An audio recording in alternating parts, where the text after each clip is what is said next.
देखिएगा ये वाला जो क्वेश्चन है ना, इसका मैं पूरा कंसेप्ट सिखाऊंगा और उसके बाद में क्वेश्चन हम लोग सोल्व करेंगे। ठीक है, यहां पर आपको जो गिवन है वो गिवन है ए क्यूब यानी 120 इंटू 120 इंटू 120, फिर माइनस में 100 इंटू 100 इंटू 100।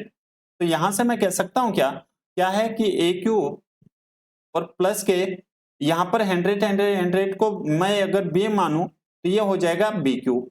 ठीक है, अपॉन में यहां पर आप देखेंगे तो ये ए स्क्वायर, ठीक है, ये ए बी और ये क्या हो जाएगा बी स्क्वायर। तो ए स्क्वायर प्लस के ए बी और प्लस के बी स्क्वायर। ठीक है,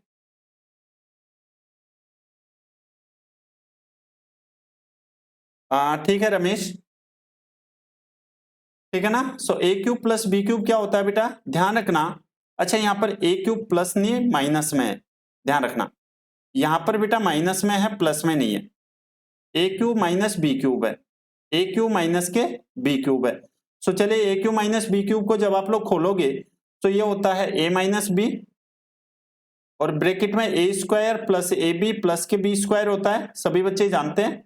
और नीचे क्या है, नीचे तो ए स्क्वायर प्लस के ए बी और प्लस के बी स्क्वायर है। ठीक है बेटा, अब आप देखेंगे ध्यान से समझ पा रहे हैं।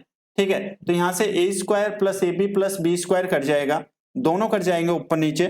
ठीक है, और यहां पर क्या बचेगा a माइनस बी।